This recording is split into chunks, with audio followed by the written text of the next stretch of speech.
Welcome friends, maths by Yogesh Patel में आपका हार्दिक स्वागत है। आज के वीडियो में आपके चैप्टर नंबर 10 स्ट्रेट लाइन सरल रेखाएं की जो थियरी बाकी है वो आगे अपने कंटिन्यू करते हैं। चलो, तो आज के टॉपिक में फर्स्ट टॉपिक है रेखा के अंतखंड। क्या है? रेखा के अंतखंड। तो पहले अंतखंड क्या है वो समझ लो। रेखा के अंतखंड यानी रेखा एक्स अक्ष को और वाई अक्ष को जिस बिंदु के आगे प्रतिच्छेदित करती है उसको क्या कहा जाता है? अक्षों पर के अंतखंड। यानी कोई भी अंतखंड ढूंढना है, जैसे आपको एक्स अंतखंड ढूंढना है तो फॉर्मूला लगाओ, या तो उसमें एक्स अक्ष पर कौन जीरो होता है? वाई, तो वाई बराबर जीरो रख दो तो आपको एक्स अंतखंड मिलेगा। वाई अंतखंड ढूंढना है तो फॉर्मूला अप्लाई करो, फॉर्मूला याद नहीं है तो वाई एक्स पे, जहां वाई एक्स पे कौन जीरो होता है? एक्स, तो एक्स बराबर जीरो रखो तो आपको वाई निर्देशांक मिल जाता है। तो देखो, अब रेखा के अंतखंड, तो पहले आपके पास रेखा A X plus B Y plus C बराबर जीरो स्वरूप रेखा है, करो। तो ये स्वरूप की रेखा है प्रमाणित रूप कार्टेशियन फॉर्म में। तो आपके पास एक्स अंतखंड, तो एक्स अंतखंड का फॉर्मूला बनेगा माइनस सी बाय, यानी माइनस अचर पद बटे एक्स का सहगुणक। वाई अंतखंड बराबर माइनस सी बाय बी, यानी क्या हो गया? माइनस अचर पद बटे वाई का सहगुणक। ये दोनों आए कहां से? अभी जो मैंने बताया एक्स अंतखंड, तो वाई बराबर जीरो, तो एक्स प्लस सी बराबर, तो एक्स को सूत्र का कर्ता बनाओ, ये मिलेगा। वाई अंतखंड के लिए एक्स बराबर जीरो ले तो बी वाई प्लस सी बराबर, वाई को सूत्र का कर्ता बनाओ। तो वही चीज मैंने यहाँ पे लिखी है, एक्स अंतखंड अर्थात रेखा एक्स अक्ष को जिस बिंदु में प्रतिच्छेदित करे और उसको क्या कहा जाता है? एक्स अंतखंड। सेम वाई अंतखंड अर्थात रेखा वाई अक्ष को जिस बिंदु में प्रतिच्छेदित करे, यानी वाई अक्ष को जिस बिंदु में रेखा प्रतिच्छेदित करे उसको वाई अंतखंड कहा जाता है। चलो, अब नोट नंबर 1, जिस रेखा में x तथा y के सहगुणक समान हो, जिस रेखा में x तथा y के सहगुणक समान हो उसके दोनों अंतखंड समान होते हैं। अब यहाँ पे formula minus C by minus A, अंश तो सेम है। अब मैंने क्या किया? x और y के सहगुणक समान, तो x और y के सहगुणक a और b दोनों सेम हो जाते हैं, a बराबर b, तो ये दोनों फॉर्मूला क्या हो जाएगी? सेम, यानी दोनों अंतखंड क्या हो जाएंगे? समान हो जाएंगे। नेक्स्ट, मूल बिंदु में से गुजरती रेखा एक्स प्लस बी वाई बराबर जीरो, और ये फॉर्म में दिए, यानी जिस रेखा दी जिसमें अचर पद जीरो हो के दोनों अंतखंड समान होते हैं तथा उसका मान शून्य होता है। यहाँ पे ए और बी है, सी नहीं है, तो अपने फॉर्मूला में सी बराबर क्या हो जाएगा? जीरो अपॉन ए, जीरो अपॉन बी, तो आंसर क्या आ गया? जीरो। दोनों समान और दोनों का मान भी कितना होगा? शून्य होगा। क्लियर? अब एक्स अक्ष को लंब रेखा, एक्स अक्ष को लंब रेखा यानी एक्स बराबर ए फॉर्म में का वाई अंतखंड नहीं मिलता। एक्स बराबर ए फॉर्म की कोई भी रेखा है तो उसका एक्स अंतखंड मिलेगा, वाई अंतखंड मिलेगा नहीं।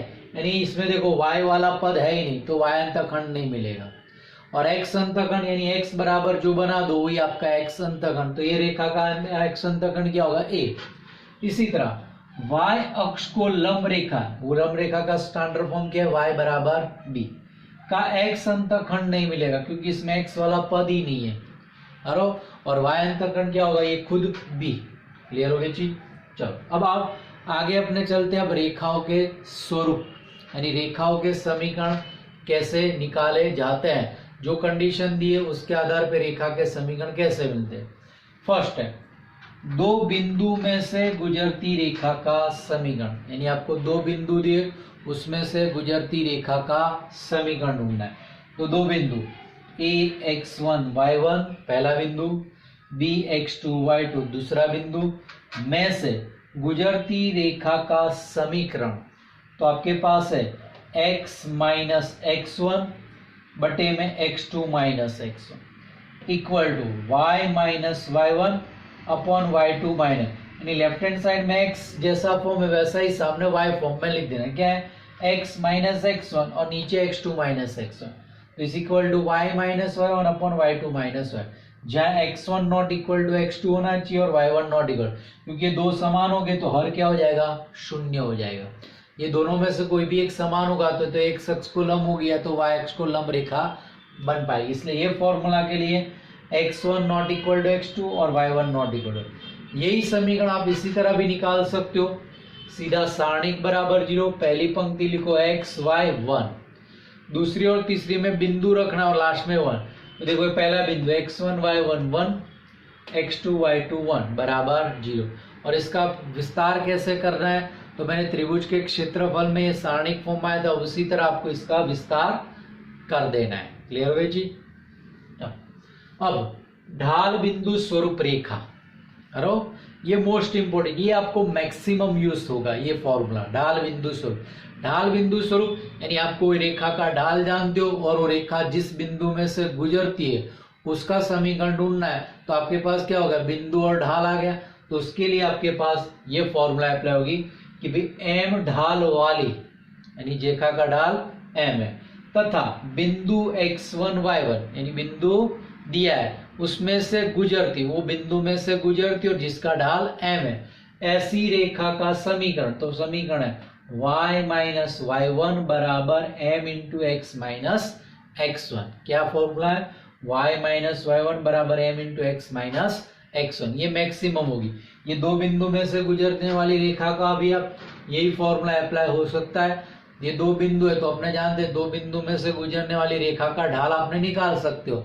क्या है, m बराबर y1 minus y2 upon x1 minus x2, अरे वो फॉर्मूला है। तो उसके आधार पे ढाल ढूंढ लो, ढाल ढूंढने के बाद इसमें रख दो, आपका समीकरण मिल जाए।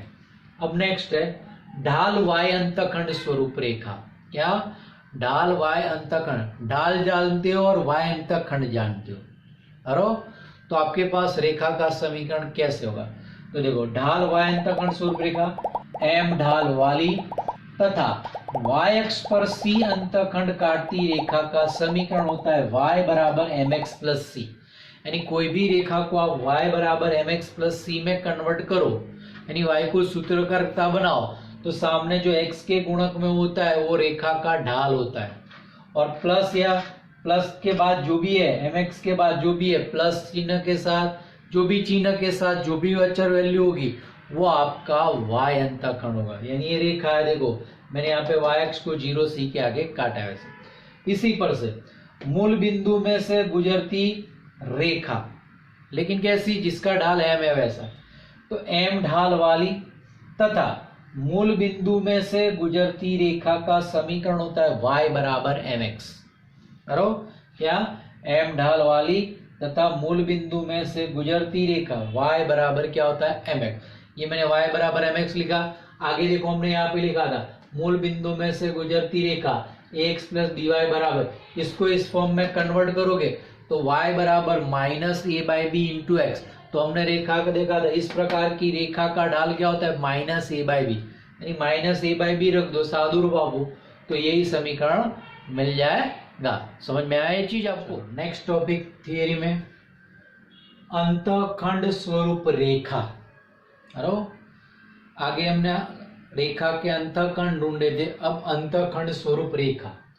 तो देखो अक्षों पर के small A and small B अंतखंड काटती रेखा का समीकरण, यानी कोई रेखा x अक्ष को a ऑफ a0 तथा y अक्ष को b ऑफ 0b में प्रतिच्छेदित करती है, तो उस रेखा का समीकरण होता है x अपॉन ए प्लस y अपॉन बी बराबर 1, जहाँ a क्या होता है x अंतखंड, b क्या होता है y अंतखंड। तो ये इसकी आकृति।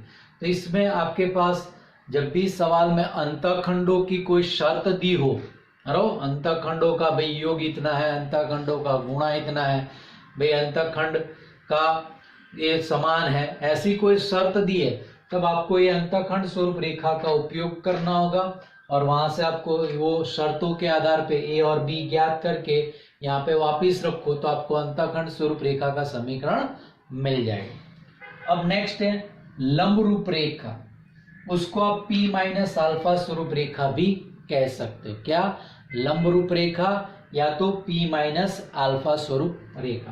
तो देखो मूल बिंदु में से रेखा पर खींचे गए लंब का माप पी हो। अब साथ में आकृति भी देखो, देखो एक्स अक्ष वाई अक्ष, ये मैंने एक इकाई वृत्त खींचा है, ये रेखा अपनी एल है। अब क्या कहा था, मूल बिंदु में से रेखा पर खींचे गए लंब का माप पी है।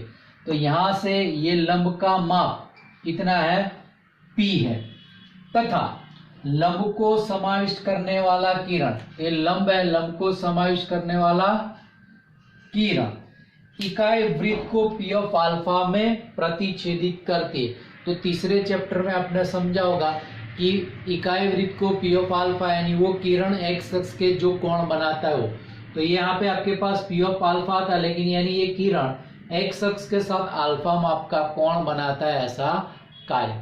यही चीज आपको सवाल में ऐसे भी दे सकते हैं, मूल बिंदु में से रेखा पर खींचा गया लंब का मान पी हो, जो मैंने पहले बता दिया यहाँ पे मान पी, तथा लंब यह एक्स अक्ष की धनात्मक दिशा के साथ, क्या, तथा ये लंब यह एक्स अक्ष की धनात्मक दिशा के साथ अल्फा माप का कोण बनाता हो, अल्फा माप का कोण बनाता हो, तो रेखा का समीकरण होता है x into cos alpha plus y into sine alpha equal to p।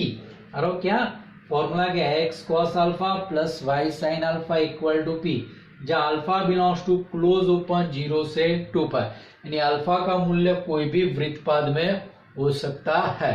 Clear हो गई चीज। अब इसका उल्टा कि भाई आपके पास कोई भी कार्टेशियन स्वरूप रेखा दी, उसको लंब रूप में बदले, या तो रेखा पर डाले गए लंब की लंबाई और वो लंब को समाविष्ट लंब एक्स अक्ष के साथ कितने माप का कोण बनाता है वो, यानी इन शॉर्ट इस रेखा को लंब रूप में बदलना है। तो देखो, तो आपके पास ये रेखा है ax plus B Y plus C बराबर यू, ax प्लस बी वाई बराबर माइनस सी। अब ये मैं सामने माइनस सी, इतना दिमाग में रखो, जब भी आपको लंब रूप में बदलना है तो अचल पद हमेशा पॉजिटिव रहना चाहिए। अब यहाँ पे मान लो कि माइन ऐसा होता आपके पास रेखा कि भाई 2x प्लस 3y माइनस 2 बराबर 0, तो आप माइनस 2 सामने ले जाओगे तो 2x प्लस 3y बराबर प्लस, ये हमेशा पॉजिटिव। अब मान लो कि आपके पास रेखा ऐसी होती 4x minus 3y plus 4 equal to 0, तो ये 4 को सामने नहीं ले जा सकते, तो 4 क्या हो जाएगा, नेगेटिव। तो अपने अचर पद हमेशा प्लस ही रहना चाहिए, इक्वल टू की कोई भी एक साइड। तो अपने क्या करना होगा, ये दोनों को सामने ले जाना पड़ेगा, तो 4 बराबर minus 4x plus 3y। Clear. लेकिन थियरी फॉर्म में तो अननोन है, इसलिए अपने कुछ भी लिख सकते हैं। तो यहाँ पे मैंने ax प्लस बी वाई बराबर माइनस सी, बाद में देखो यहाँ पे लिखा है जहां माइनस सी ग्रेटर देन 0 हमेशा होना चाहिए। तो जो मैंने आपको समझाया, यहाँ पे -2 था तो मैंने सामने लेके उसको +2 कर दिया, यहाँ पे +4 था तो +4 को तो सामने ले जा सकते नहीं है, इसलिए 4x माइनस 3y को सामने ले गए तो अचल पद प्लस का प्लस ही रहा। इन शॉर्ट आपको अचल पद बराबर की किसी और एक साइड रखना है, लेकिन वो हमेशा पॉजिटिव होना चाहिए, नेगेटिव नहीं होना चाहिए। क्लियर।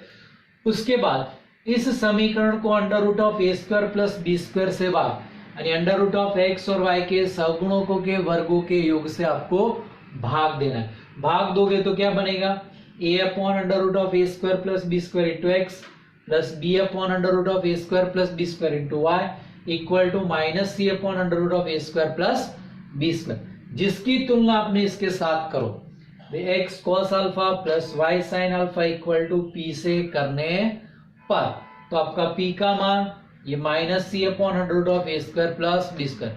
अब मैंने यहाँ पे लिखा माइनस सी ग्रेटर देन 0 हमेशा होना चाहिए। क्यों होना चाहिए, अब पता चले कि p बराबर है, और p क्या था, लंब का माप, और माप क्या हमेशा होता है, धनात्मक होता है, इसलिए पॉजिटिव। क्लियर।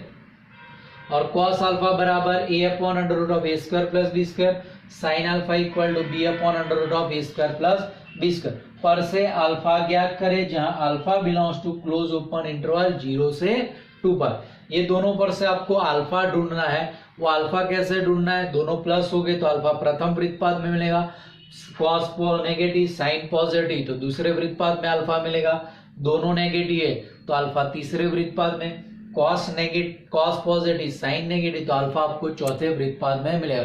ये सब कैसे ढूंढना है आपको चैप्टर नंबर 3 त्रिकोणमिति का जो चैप्टर पढ़ा है उसके आधार पे आपको अल्फा ढूंढना। यहाँ पे आपको इन शॉर्ट कोष्टक की वैल्यू आएगी। क्लियर हो गया?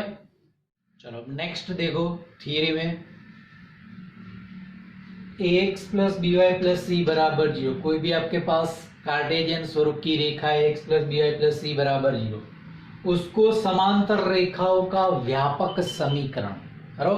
अपने पास ये देखो उंगलियां मैंने, एक रेखा है तो इसके सब समांतर ऐसे है, यहाँ पे दूसरी रेखा नीचे भी हो सकती है, ऐसे कई रेखाएं आपके पास बन सकती है इसके समांतर। तो इस समांतर रेखाओं का व्यापक समीकरण क्या है?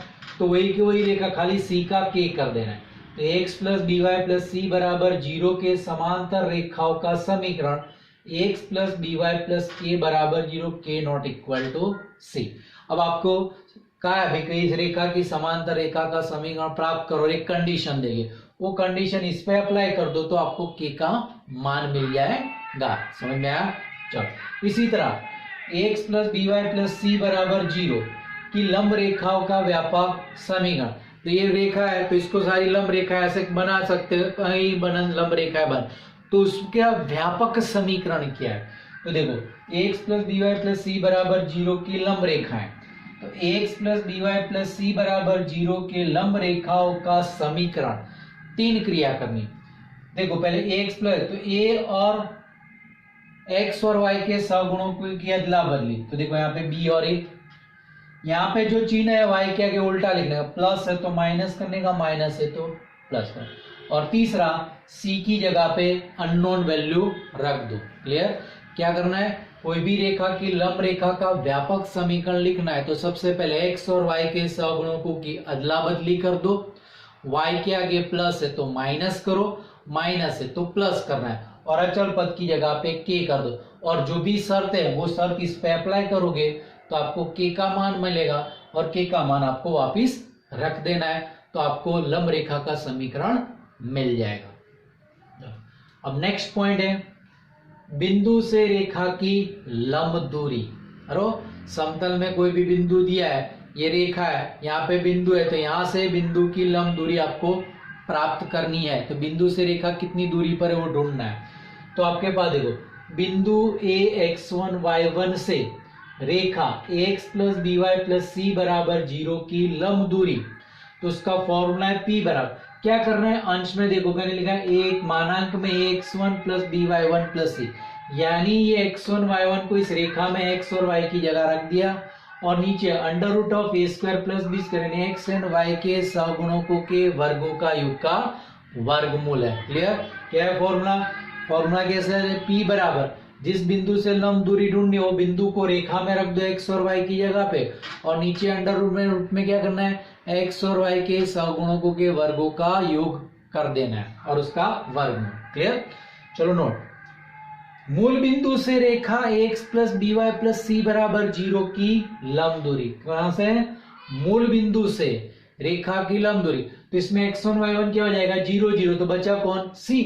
तो p बराबर mod c upon under root of a square plus b square आएगा। क्लियर?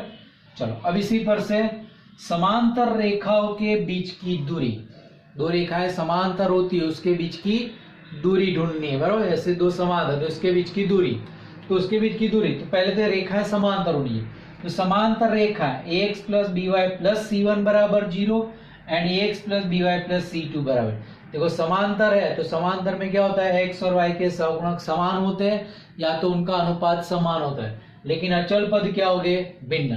तो उनके बीच की दूरी p बराबर मानांक में c1 minus c2 upon under root of a square plus b, यानी अचल पदों का अंतर का मानांक और नीचे under root of a square plus b square. अब ये जब भी सूत्र अप्लाई करना है, जब भी आपको कहा दो रेखाएं दी और उसके बीच की दूरी ज्ञात करो, तो खास क्या देखना है कि उपरोक्त सूत्र तभी लग सकता है जब x एंड y के सहगुणक समान हो, नहीं हो तो आपको करने पड़े।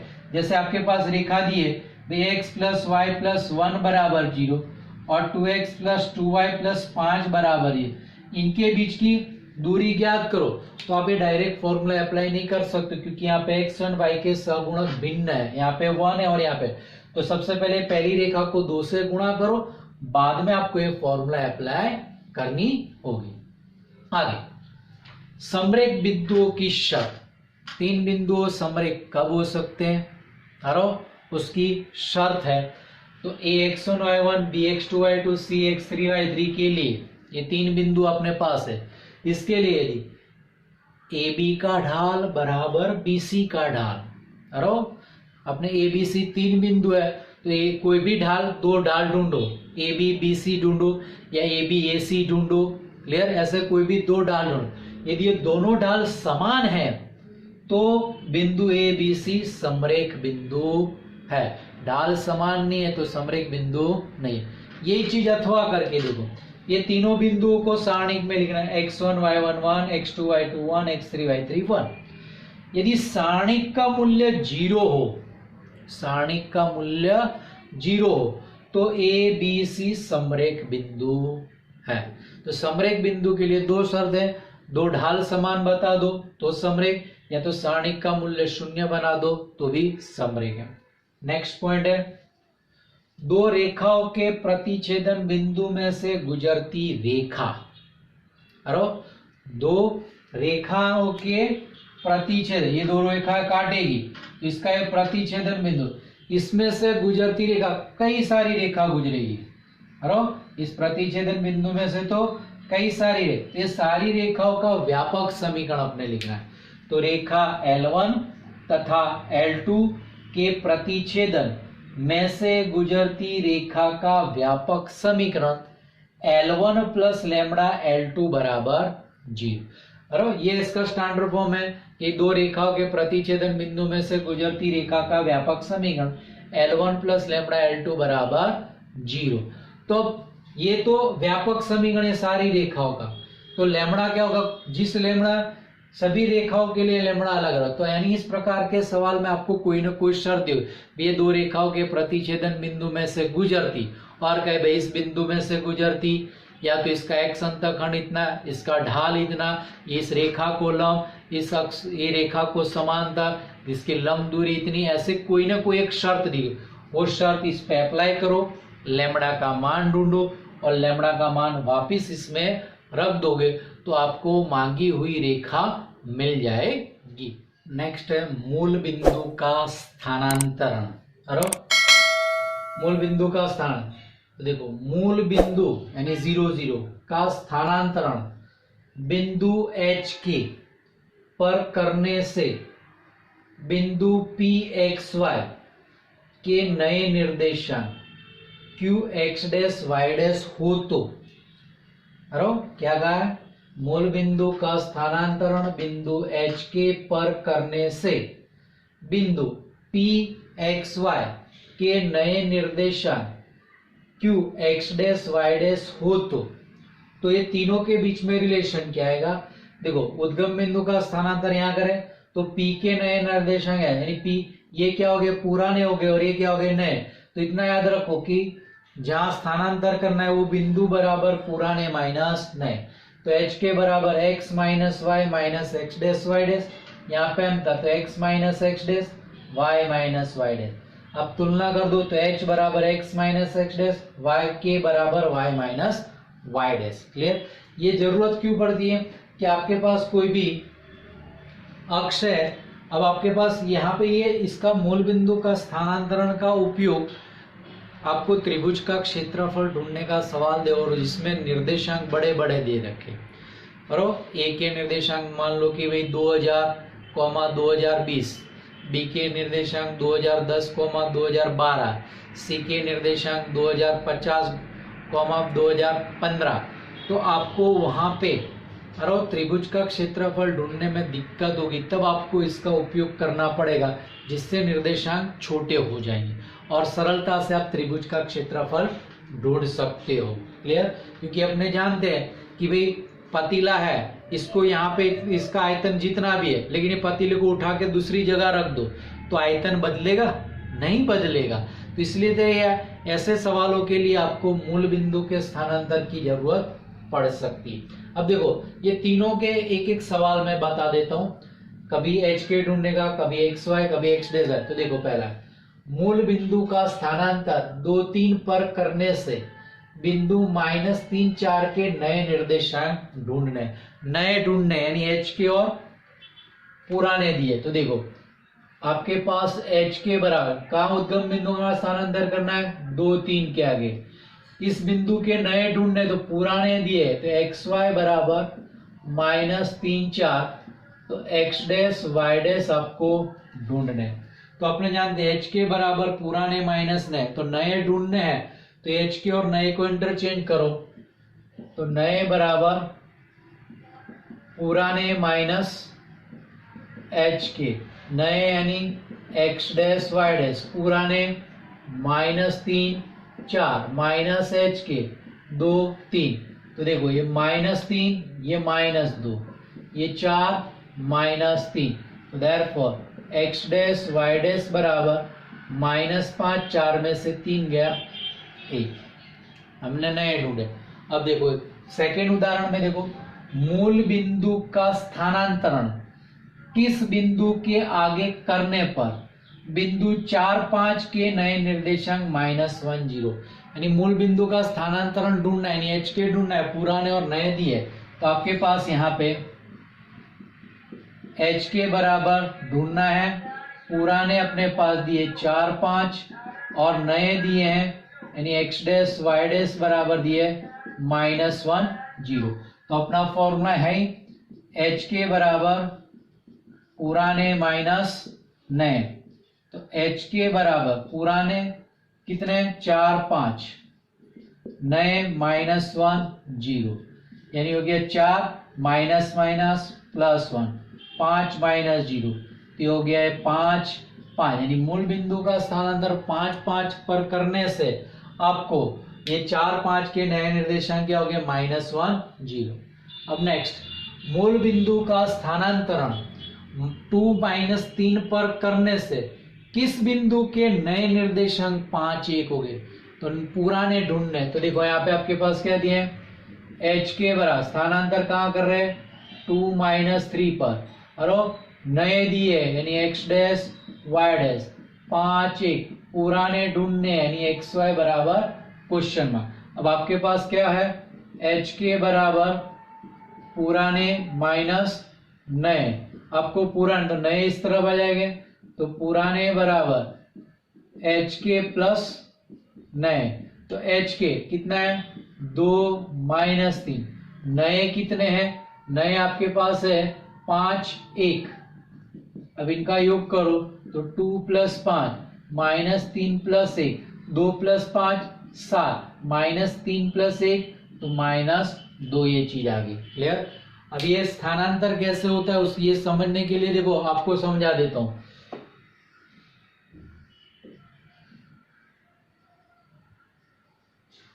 ये x अक्ष है, ये y अक्ष है, और क्या है x अक्ष और y अक्ष।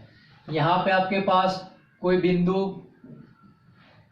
P XY है, ये XY पद्धति में इसका आंसर है XY। अब मैं क्या करता हूं, ये मूल बिंदु है, उसका स्थानांतर कहीं मैं यहां पे ले लेता हूं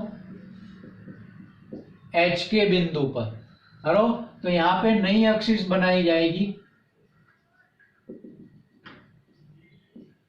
इसको आप x डैश और ये y डैश को क्या किया हमने, यहाँ पे अपने मूल बिंदु का स्थानांतरण किया, ये मूल बिंदु का स्थानांतरण h के पर कर दिया, तो जो pxy है उसके नए निर्देशांक x डैश y डैश पद्धति में नए निर्देशांक क्या होंगे, वो ही आपको ये रिलेशन बताता था कि h बराबर x माइनस एक्स डैश होता है, y बराबर k बराबर y माइनस वाई डैश होता है।